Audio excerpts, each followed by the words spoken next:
Hello everyone, it's Catherine from my hillside garden. Let's go in and take a look to see how the worms are doing. I've been in and out of this bin a couple times since the last time I did an update. I'm not exactly sure I'm liking, ooh, maybe this is better finally. This way of harvesting with these blue worms, it didn't seem to be working out quite as well over the past couple weeks. Oh, and look at all the mites in there. Can you see the mites? Let's see if we could get you in there. See all the mites in there? Spider mites? They're right there. Oop. Oh, look at him go. He must not like the orange glove. Last week when I was in here, I put this frozen pear in here, and maybe that seems to have drawn more in. Okay. We're having a little bit better luck this week. So what I'm going to do now, and ooh, here's an avocado pit. They broke into that again. I just find that's one of the most interesting things, that they can break into those seed pods and eat the inside of that.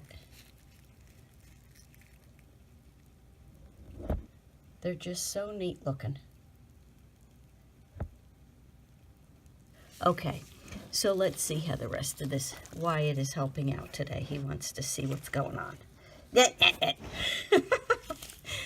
So, okay, so we seem to be doing a little bit better. Wyatt, get your nose out there.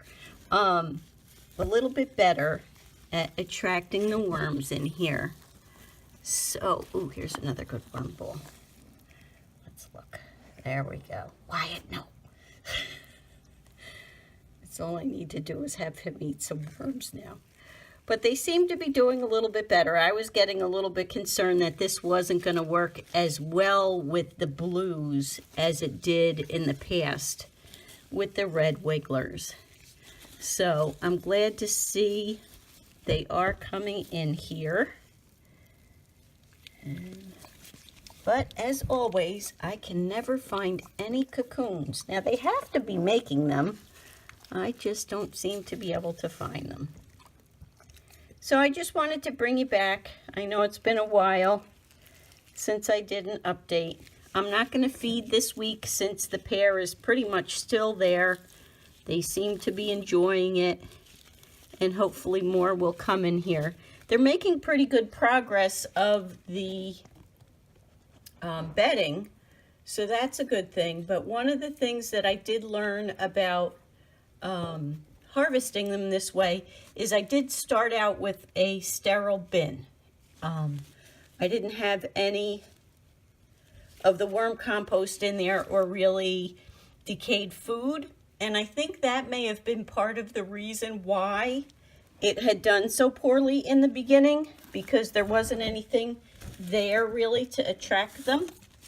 So in watching one of Emily's videos that she's been doing with the worms, she found she also had an issue with the worms not liking the bedding she put them in because it was sterile.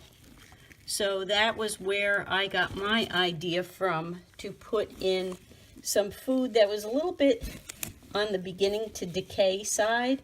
And I also took some of the bedding and put it in there to give them something to help them work through some of the, not bedding, some of the worm castings. So that way they'd have something in there.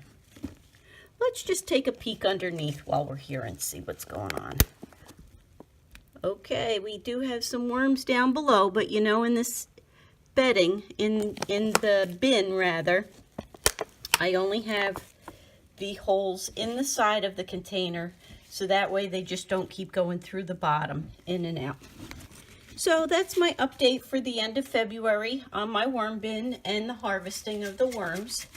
And I'll be back soon with another update. Excuse me. Hope you enjoyed today's video. I hope that if you do not already worm compost, you will give it a try. It's really not that hard. I do have a video on setting up a bin And when I've harvested previously, there is a playlist, and I will put that at the end of this video. If you'd like to go through and watch it, that'd be great. It'll help with my view time. Please give me a thumbs up if you like today's video, and we'll see you again soon.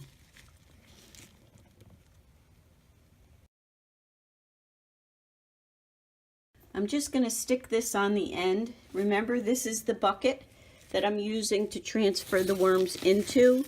And the one thing I found with this bucket, things tend to dry out rather quickly.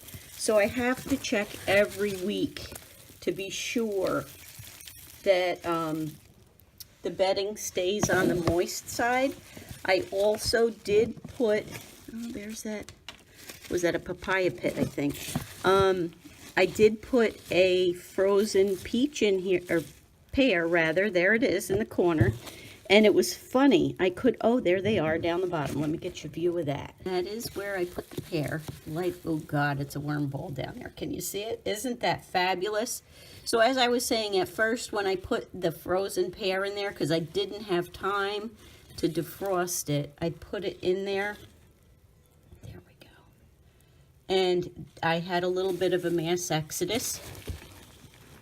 So at least I know this bucket will work. So see, if you want to start a container, it's really not that hard to do.